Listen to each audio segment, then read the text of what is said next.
поставлю вот такой ловчий воблер свой. Друзья, всем привет! Пришел сегодня на болотное озеро. Вода черная, рыба тоже такая темная. Давно я здесь не был, лет 20 это точно. Последний раз был в юности, наверное, а то и даже, ну где-то так, да. Когда был молодой, вот решил попробовать. Пришел я с ночевкой. Ночевать буду в палатке с печкой, которая у меня стояла с прошлой осени. Кто если следит за каналом, я тут ходил, как-то ее проверял. Надо будет до нее еще добраться, поэтому такие дела. Сейчас сразу ходом здесь на озере, а потом уже к вечеру до палатки. Пока погода еще стоит нормальная. Сегодня солнце, ветерок северный дует до 10 метров в секунду порывы. Вот такая погода.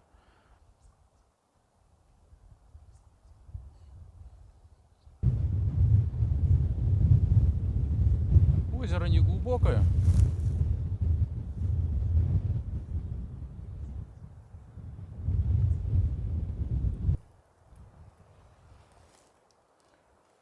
Вот эта клюква тут крупная. Прошлогодняя. Такая вот.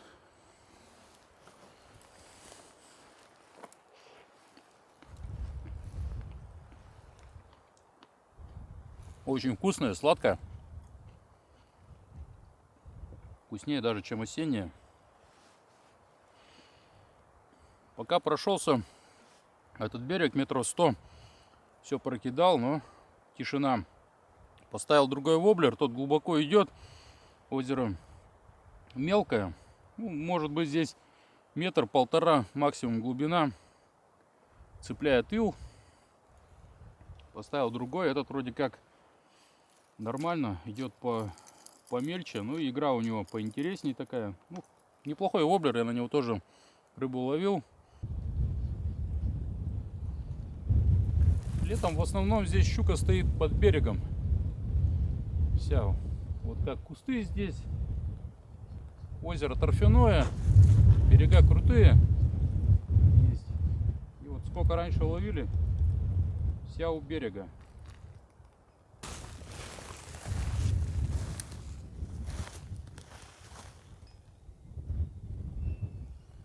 Чьи-то перья раскиданы.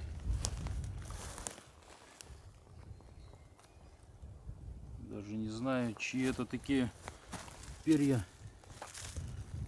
Много их тут так. Как будто их специально кто-то раскидал. Вот такие вот перья, как, не знаю даже.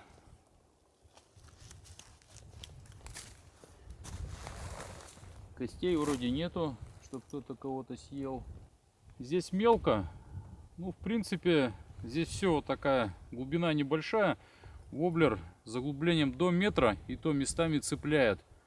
Возможно, рыба где-нибудь на середке, может, яма есть, я не знаю. Народ на лодке здесь ни разу не плавал. Не знаю даже какая глубина, но думаю, глубины большой здесь нету точно. Может метра 3, может 4 максимум.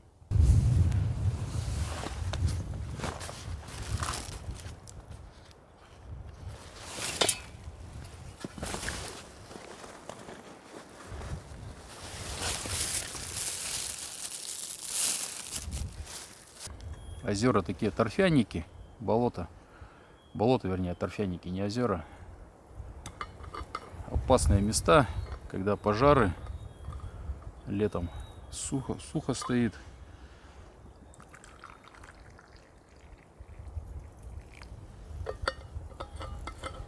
Как-то так. Ладно, хоть чайку попить на природе.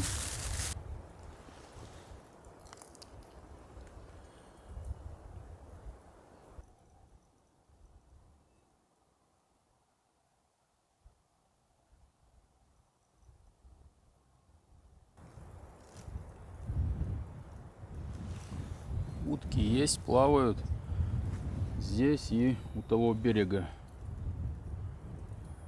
Похоже вроде на гоголей.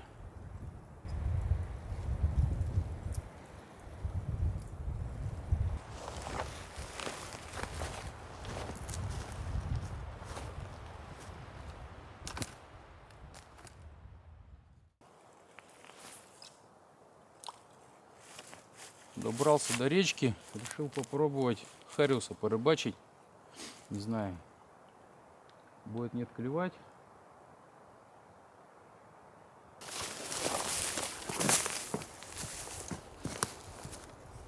Во, бобры березу уронили. Свежая, все обгрызли.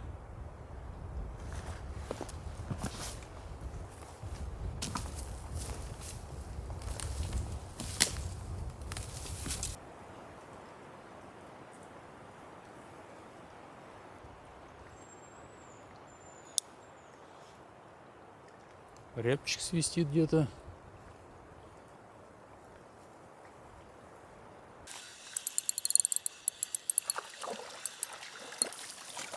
Опа. Есть, поймал первого хариуса. Вот такой хороший средний хариус. Сейчас, друзья, я здесь ловил на удочку. И потом, короче, ее зацепил и оторвал за корягу. Перевязывать у меня как бы есть чего, но неохота было. И решил поставить воблер. Вот такой вот. Сейчас покажу поближе. Вот он. Небольшой. Сантиметра, наверное, 3. И на втором забросе сразу же хариус схватил. Вот здесь на яме. Только что сюда удочку закидывал. И он не хотел клевать. Так, ладно. Это уже неплохо.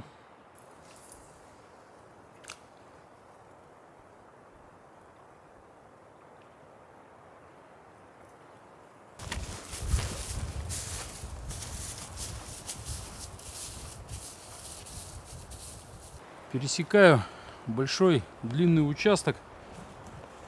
Спускаюсь в другое место. Вот, там больше за час ни одной поклевки. Сменил несколько мест. Походил, попробовал. Места перспективные такие. Но не знаю, либо хариуса нету, либо не клюет, либо это какой-то вообще залетный. Просто случайно попал мне и все. Дело в том, что у меня на хариуса больше ничего нету. Никаких приманок. Еще один подобный воблер есть небольшой. Так как я собрался вообще на рыбалку именно за щукой на озеро. Потом уже мне пришла идея добраться до речки, так как на озере ни одной поклевки я не увидел. Ну и вот так получилось. Надо было, конечно, с собой на всякий случай брать что-то. Вот. Удочка была с собой, я планировал попробовать тоже на озере порыбачить на удочку. Но там сильный ветер, и, короче, я не стал. Большое гнездо. Ну, вот такое, наверное. В диаметре, наверное, метра 1,5 будет. Отсюда кажется небольшое. Не знаю, оно действительно или нет, либо, может, брошено.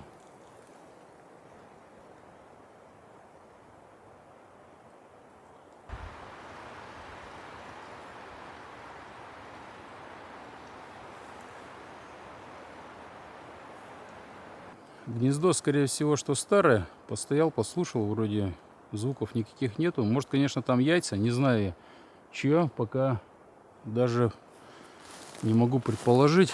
Ладно, оставим его в покое. Иду дальше. Редко встречаешь такие гнезда большие.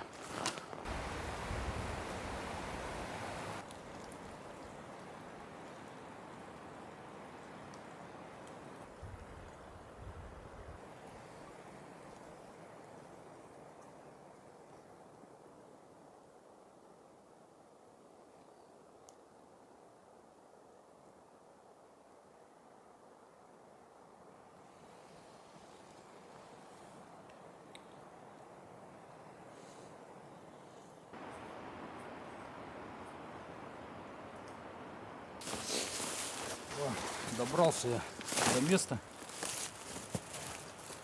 Носки, наверное, раз 20 уже подтянул. Слетает.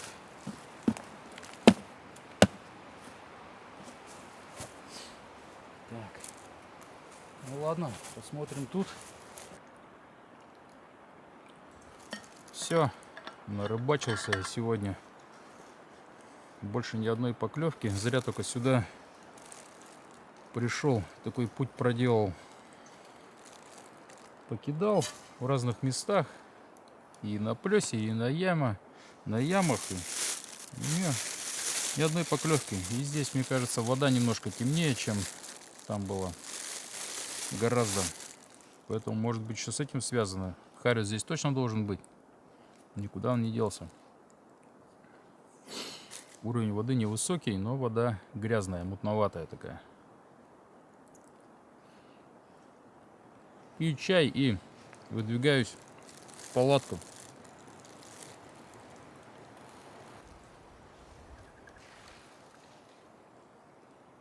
Утки сели. Вот одна плывет, а одна вот села. Ну, улетела.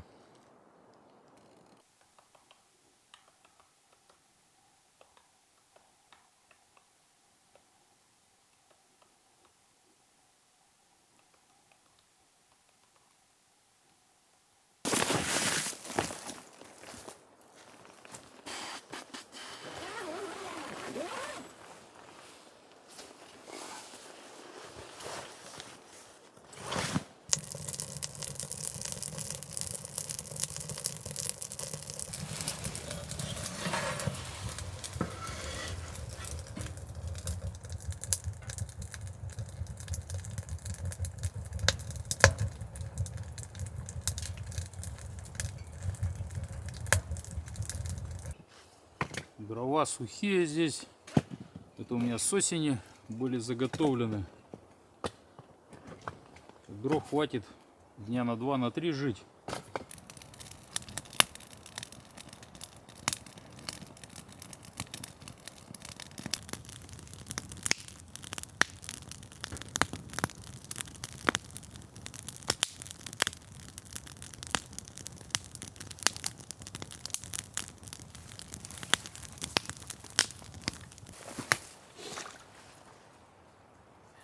Весь берег истоптан норкой и выдрой. Следы у выдры такие, как подушечки, а в норке с коготочками. Они ждут меня, наверное, не дождутся. Я их постоянно подкармливаю, поэтому... Но выдре никогда ничего не достается. Норка-то пошустрее, понаглее, попроворней. Выдра более осторожная. Последний раз норка уже здесь ела в открытую. Уже даже никуда не носила. Поэтому выдра без рыбы тут остается уже который раз.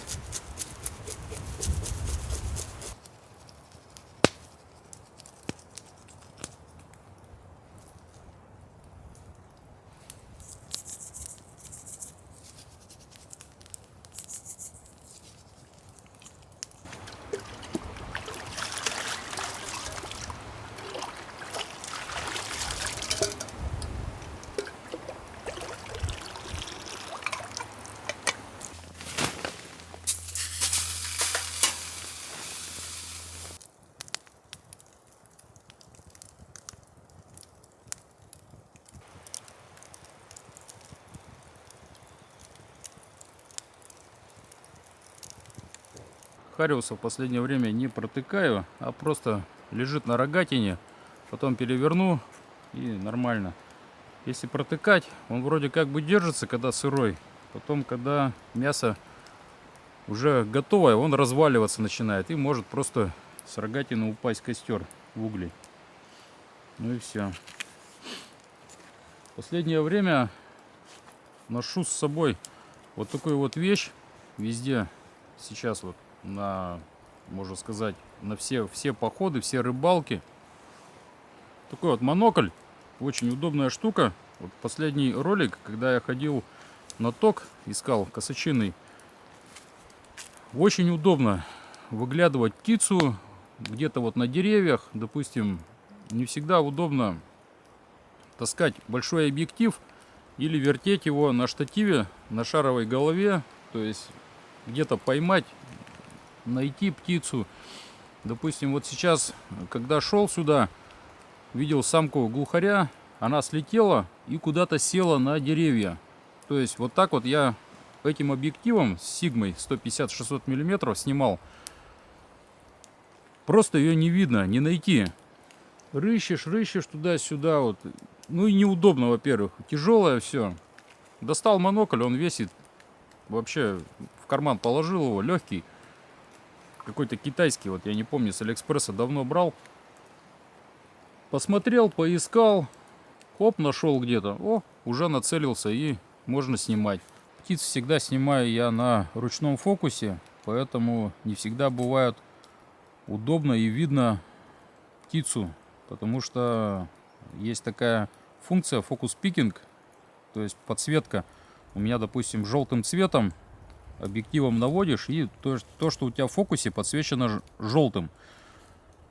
И бывает непонятно, то ли эта птица сидит, то есть это такой желтизна, это так все в кучу бывает сбивается и непонятно. А вот с моноклем очень удобно.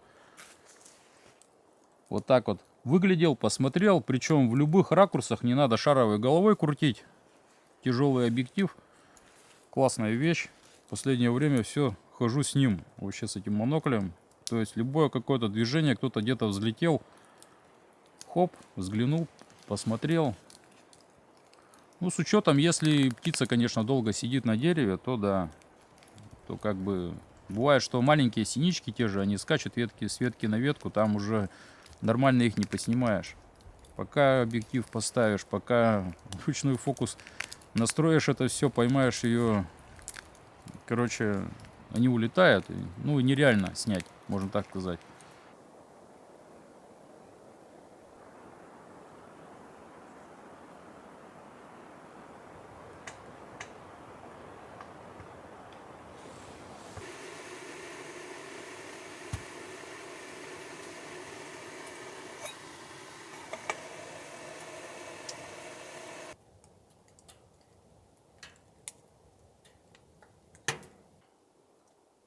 Такой получился хариус. Хвостик немножко подгорел, ну и так чуть-чуть, но пахнет просто даже слов нет. Буду садиться ужинать, чайник уже вскипел, я заварил.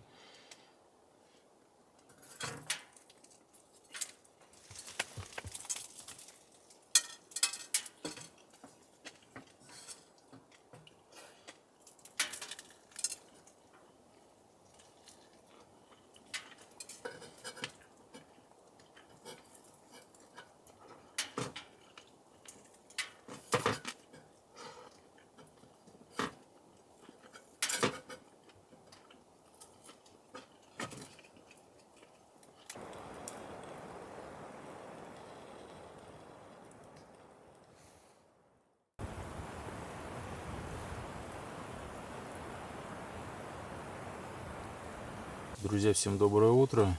Погода сегодня жесть. Принесло с севера снег, ветер усилился, ночью я спал, боялся, короче, не по себе. Деревья высокие стоят, елки. Думаю, как бы не упало. Постоянно просыпался, когда, короче, так спал себе не очень. Но тепло с печкой, классно. Метет сильный снег, сейчас еще сильнее пошел. Практически местами ничего не видно.